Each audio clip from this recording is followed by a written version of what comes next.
out there and create some more leaders. Thank you.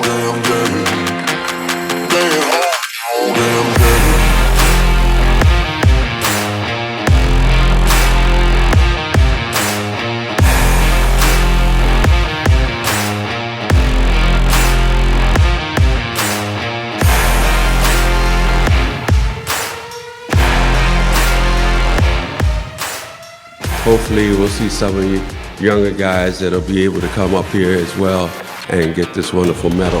Thank you.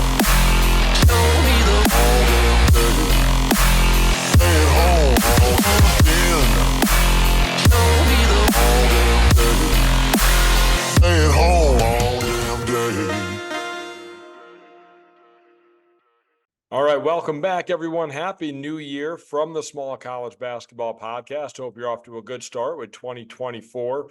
As always, this is the Small College Basketball Podcast. I am Chris Cottrell. We are here today to celebrate the players, the programs, the coaches, and the history of small college basketball, of course.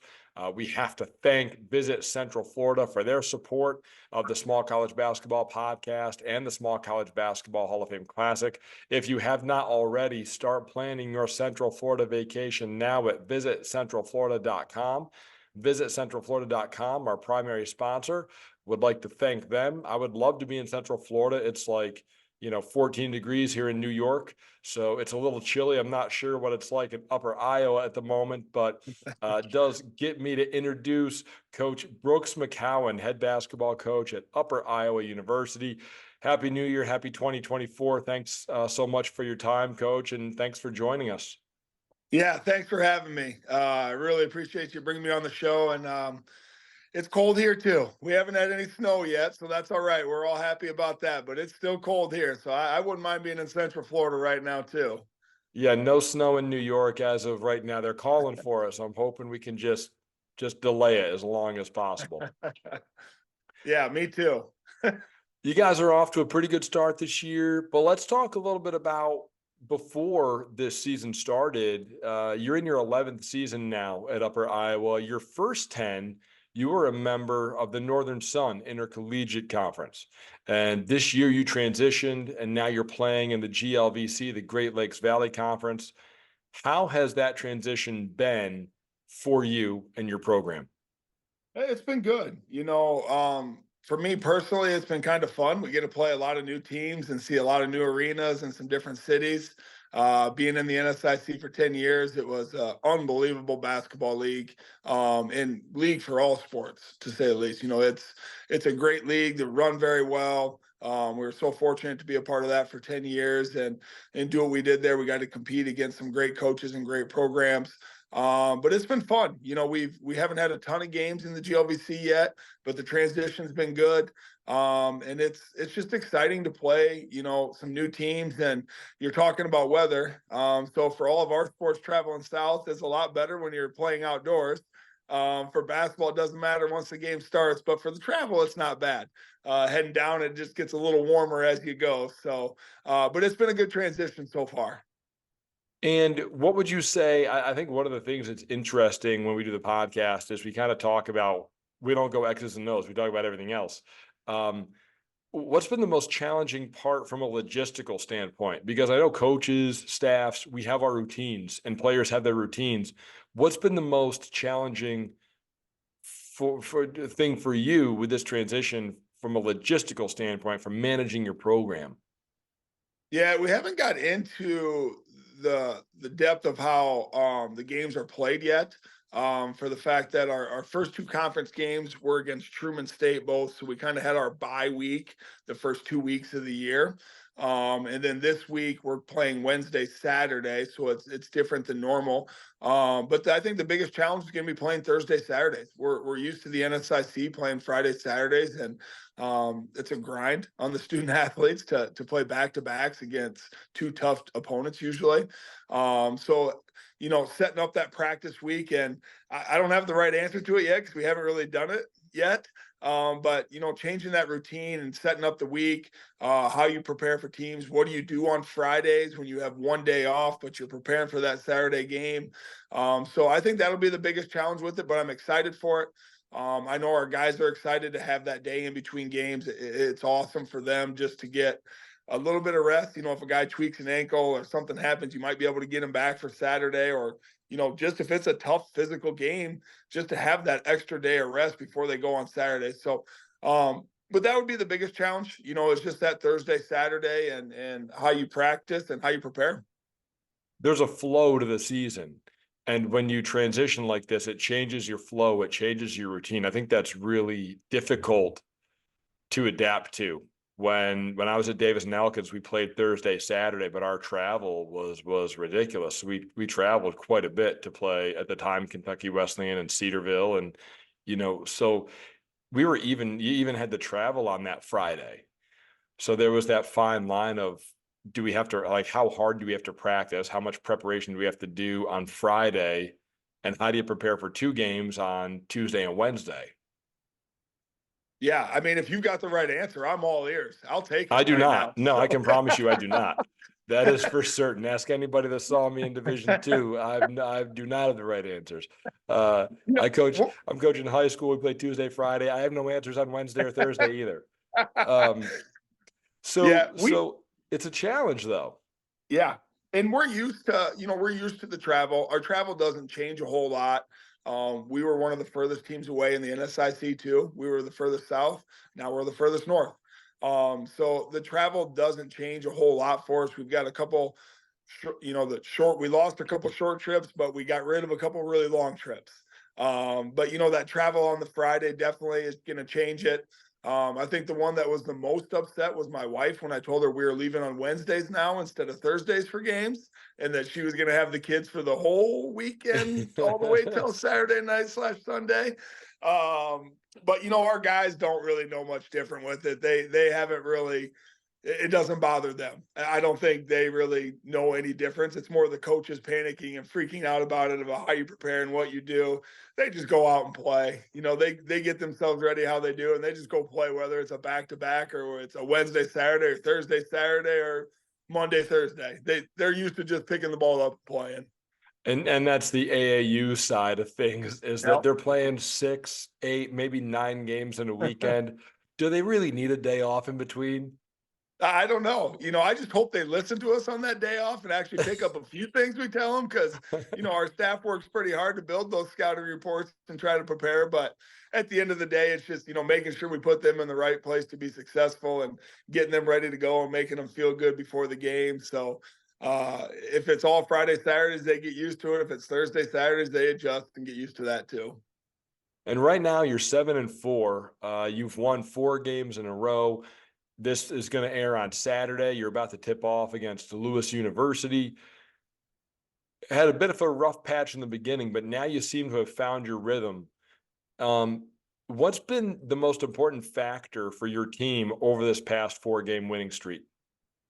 We had a good group returning. We had a lot of guys returning from last year, some guys that were obviously pretty good, that were all conference. But we lost a good core of our team last year too, and had to, put some new guys in there, whether they be transfers or freshmen that were redshirting. So just building that chemistry, I think, was the biggest thing for us. And I didn't do our guys any favor in our non-conference. I put together a pretty tough schedule. I've always believed in playing the best you can and going out and competing to get yourself ready for conference play. And we did. We played some really, really good non-conference opponents and lost some close games and some tough games. We were right in them and lost them. But I think it made us better. I truly do. I think it got us better in the long run. And, if you look at our stats, you might not believe me right now, but we're defending a lot better than we were early in the year. And like I said, if you look at our stats, you might be laughing at me when I say that, but we've defended so much better here this last, 4 or 5 games.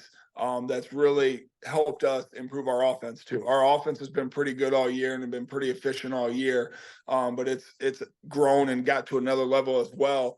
But it's that defensive side of things. Our guys have really bought into having some urgency on defense and playing hard every play, and buying into the first play is just as important as the last play of the game. And so I think we've grown a lot defensively. And then offensively, our guys get better every week.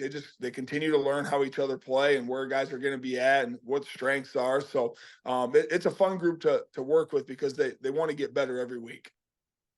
And you're 2-1 right now in league play. What similarities, what differences have you noticed so far? Very small sample size here in 3 games, but differences, similarities when you compare, the Great Lakes Valley to the Northern Sun.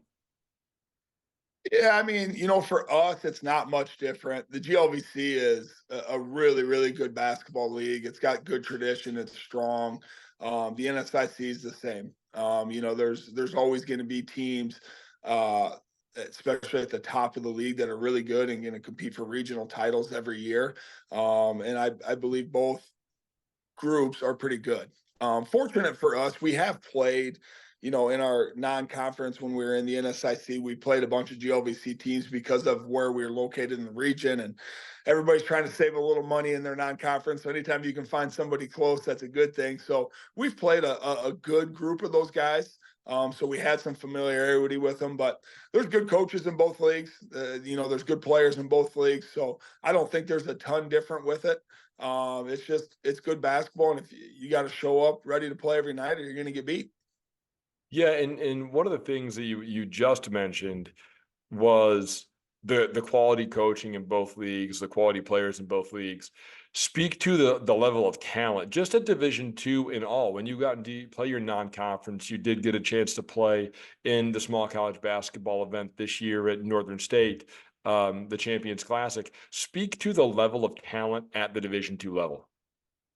I think it's unbelievable. There's an overall good basketball players at Division II level. You look at the Division one level, and there's a ton of athletes. There's a ton of size. They can get up and down. They can jump. But at our level, it may not have that explosiveness and that athletic or size, but it's just good basketball players. I think the quality of basketball and the IQ of the players and how teams play together. And, there's some unbelievable. That's the one thing I've learned too, is the amount of coaches that can just coach at this level, and the adjustments they make throughout games and getting prepared for you is unbelievable. And the small college basketball, you mentioned that we were fortunate enough to play in that this year. It's an unbelievable event. Our team enjoyed it, and it was a great experience for our guys. And, playing against Northwest Missouri State and Northern State. I told Coach Saul that we were never going to play him again once we left the NSIC, and then we ended up getting stuck playing him again while we were down there. But it ended up all right for us this time. But it was just such a cool event, and for our guys to learn the history of everything and to go through that experience was awesome. 2-1 in league play.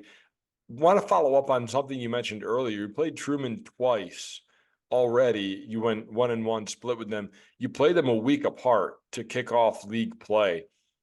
You mentioned the bye week. Explain that a little bit.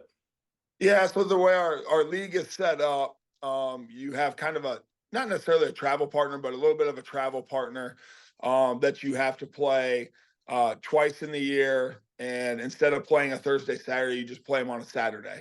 So it was considered a bye week for us. We played them Saturday and then had another bye week and played them Saturday. So most of the league has played 2 more games or 1 more game than us. So for the rest of the year, we'll be Thursday, Saturday, and sprinkled in throughout the year, teams will have a bye week where they just play on Saturdays. And in that bye week for other teams, do they play the same opponent back to back like you did with Truman? No, they won't. That was Okay. just kind of a random one for us that we got lucky to play. Welcome the to same the team league. back to back. That you said it, I didn't. Well, your 5th-year senior guard, Jake Hilmer, is leading the charge right now for your team, especially over the last 4 games. You guys have been terrific. Last season, he was NSIC South Player of the Year, first team All Northern Sun Conference. What has Jake meant to your program, and what's he meant to your team so far this year? You go through that rough patch early. What's it like to have a leader like Jake Hilmer? Yeah, Jake's an unbelievable player and unbelievable person as well. He comes from a great basketball family. His dad's a really, really good high school basketball coach. And obviously Austin's on our team as well. They're just a good family, good people, high character guys. And Jake has given a lot to our program. He's was freshman of the year in our league, our right at freshman of the year. He didn't win freshman of the year. He was right up for it. Sorry. But has had a good career for us all throughout his 5 years here. And he's a guy that he's graduated. He's in grad school. And with today's days, could have easily have left and jumped in the transfer portal and had a lot of opportunities at the next level. And he decided to stay here. And that's a big deal. To have a guy like that with that much talent and that much success in his career to stick around is a big deal for your program. And he wants to chase championships. He wants to go out with a bang and have a big run at the end of this thing. And he is leading the charge for us. And I think the most impressive thing with him, like you can look at his numbers and see the points he's scoring and what he's doing. But it's the way he passes and the way he gets other guys involved. If guys are going to take him away or teams are going to take him away, he's all right giving it up to his teammates and getting them open. He's got a 6-to-1 turnover ratio, assist to turnover ratio right now, which is unbelievable. That's, kind of unheard of in our day. And so I think it's just his ability to do everything and to lead us the way he does is impressive. From the other side of the court, you just mentioned it. He's a willing passer. He's a playmaker. If you're an opposing coach at 5'11", what is the most challenging part of Jake's game to defend? Well, I can't give all the secrets away. We don't want somebody to listen to how to stop him right now. But no, he's so dynamic. He's a 3-level scorer. He's fast with the basketball, and he can stop and go and shift and change speeds. To his credit, when he got here, he was a guy that was, he had a really good pull-up jumper. In high school, he never shot a pull-up jumper. It was always all the way to the rim. He's a small high school, all the way to the rim, or catch and shoot threes or stationary threes. And, when he kind of was coming in, we said, that's something you're going to have to develop with your size. You're going to have to get a floater or a pull-up, and he's perfected it. It's one of the best pull-up jumpers I've seen. He can stop on a dime. And then this year he's added a little bit of a fadeaway to his game, and some other little finishing moves to it. And then out of high school, his knock was that he couldn't shoot. That was one of the things that coaches said about him. He just doesn't shoot it good. He's small. And he's shot it close to 40% his whole career from three. The kid he wins. Like he just wins at whatever he does. He was an elite baseball player, played 2 sports here for a while. Was right off the all-conference second baseman until he got hurt. But he just wins. He finds ways to win, and I think that's one of the most impressive things about him. If he needs to score one night to win, he'll do it. If he needs to pass it one night, he'll do it. And most nights I can get him to defend. Sometimes it's a little harder than others, but he's leading us in steals right now too. So he's bought into that side of it, and he finds ways to win. And I think that's one of the most impressive things about the kid. Yeah, 6-to-1 assist to turnover ratio is outstanding. His decision-making on the court, a lot of growth in 5 years. It is. I can say this because I give him crap about it all the time too. He used to love the flashy pass where it's going to go behind his back, over his head, and it gave me nightmares for years. And you had to live with a couple of them because a lot of them would be completed, but there was going to be some turnovers in there. But to this year, it's grown over the years, and is, being able to read things and see things has grown from over the years. And, right now he makes the right read more times than not. And he makes a simple play. And I think if you're a point guard and you can just make that simple play and get a guy a shot, or a shot that leads, or a pass that leads to a shot, is sometimes the toughest thing to teach those guys. And he's perfected it. And that goes to his hard work. And he's a guy that loves watching film too. He's on our synergy, on our pass, like on all of our stuff, asking for passwords and this and that, and coming in and telling me things that he sees all the time. So he's a basketball junkie himself, and he's definitely grown because of it. Yeah, along with Jake, you've got 7 other players who have played in all 11 games. And 8 players, including Jake, are playing more than 14 minutes a game. So your depth at your level at this time of the year is pretty solid. Talk about your team a little bit, because you've got some guys that play quite a few minutes. Yeah, we're really comfortable with going to 10 if we have to. And maybe even a couple more than that if we really need it. We haven't had to with any foul trouble or anything yet now, but we've got a solid 8 rotation right now that plays a lot of minutes. And as fast as we play and the amount of points we put up, you've got to play those guys enough minutes and give guys like Jake a rest, because we want to push that tempo. We want to get up and down, and we want to wear other teams out. And if you're going to do that, then you have to play at least 8, I believe, and get those, those 3 guys that come off the bench have to play quality minutes and be positive for you.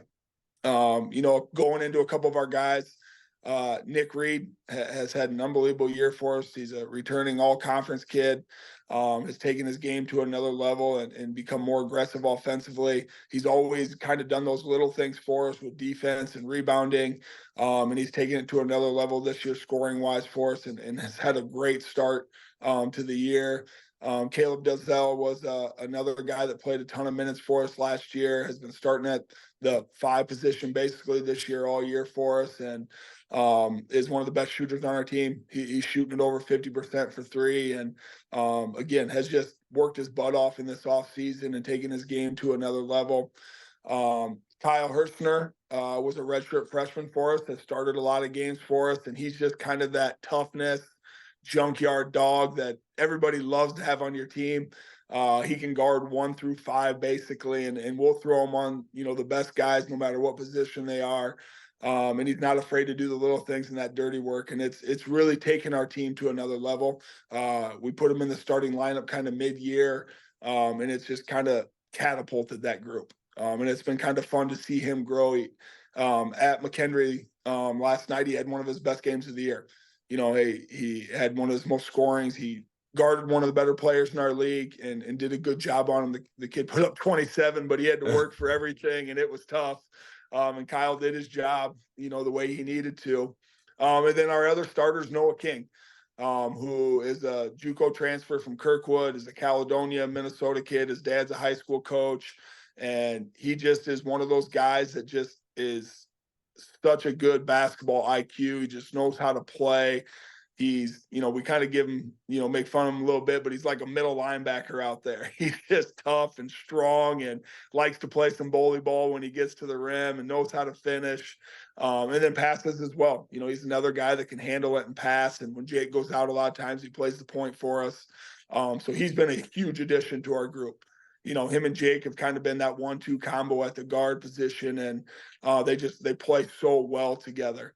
And then off the bench with those other 3 guys, it's, Austin Hilmer, who started a lot of games for us last year, and has bought in. It's Jake's brother, and he's bought into being one of those defensive guys that comes in and just sparks us, gives us energy, plays hard, does the little things. His offensive game is just growing and growing as the season goes and as he grows confidence.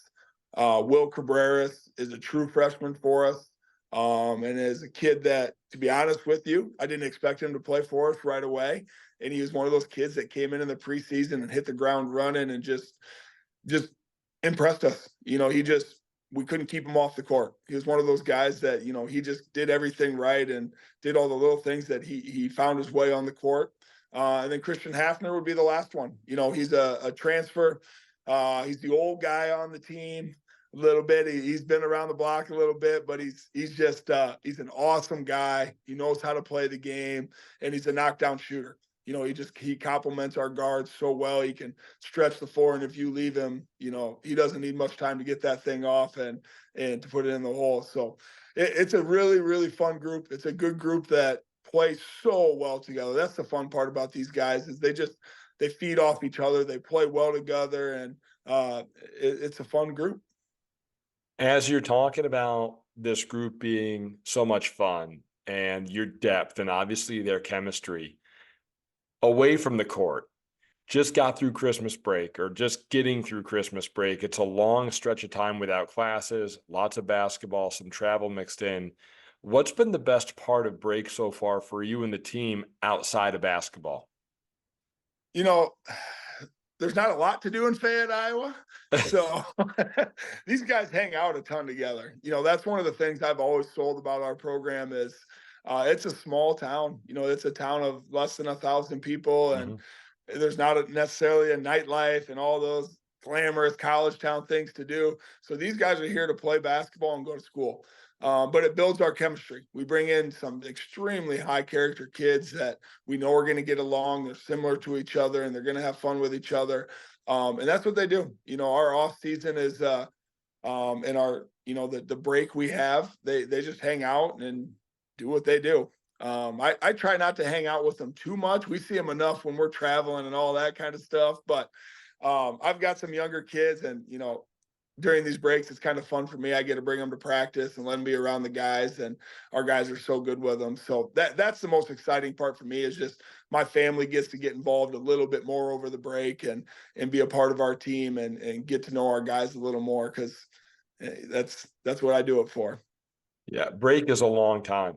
Break is a Yeah. long time. Talked about this with a couple of NAIA coaches we had on previously in Division III. It is a long time. It's the middle of the year. It's a grind because all you're doing is basketball, which is great on one hand, but the Yeah. other hand is there's almost no escape for some time, Yeah. and there's not much to do. We were in Harrogate, Tennessee, not much to do in Lincoln Memorial. Same thing in Upper Iowa. What's the go-to restaurant in Upper Iowa? What are your meals like up there? Yeah, you got to get a little creative sometimes. We've got, the local bar, the sports bar, the downtown lounge, the DT's pub, which is good.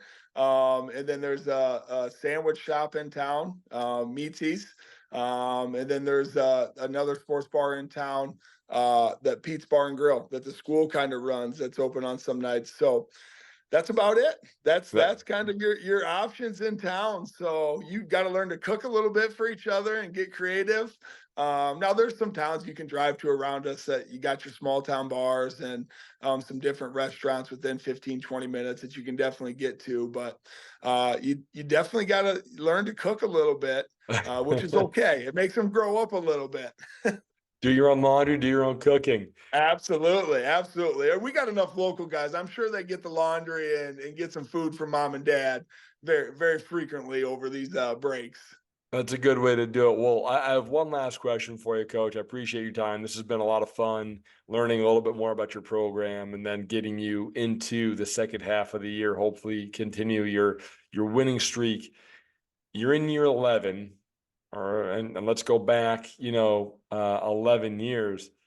What is year 11 Coach McKowen telling year 1 Coach McKowen to not worry about? Everything. Just enjoy the moments, man. Like I think your first year as a head coach, and when you're a young head coach, your head is spinning, and you're worried about every little detail, and trying to control the things you can't control. And I think sometimes you just got to take a step back and worry about the things you can control, and just enjoy it. Enjoy the moment. Winning's not easy, so when you win, enjoy it and have fun with it. And losing's gonna happen. Everybody's gonna lose here and there. I think early on, especially, you beat yourself up just a little bit more with those losses. And I think as you grow, you learn to just take a step back, take a deep breath, maybe hug your kids a little bit, and learn from those and move on to the next one a little quicker. Well, terrific stuff. Thank you again so much for your time. Want to make sure we shout out to Jake Hilmer, recorded his 2000th career point over December, and want to make sure that we acknowledge him for his performance, obviously all conference performer last year in a new conference in the GLVC, hoping for the same result this year. So congratulations to Jake on his career accomplishment. Coach McKowen, thanks so much for being here. This is a blast. Yeah, and yeah. Small College Basketball Podcast. Thanks you, man. Yeah, absolutely, man. Jake's a special player, and he's getting close to our school record for scoring. So he'll have another milestone coming up here, and a couple more, I'm sure, before he's done. And I really appreciate everything you guys do. putting small college basketball on the map. It's awesome what you guys do. There's a lot of good basketball out there, and I appreciate you guys having me and being a part of it.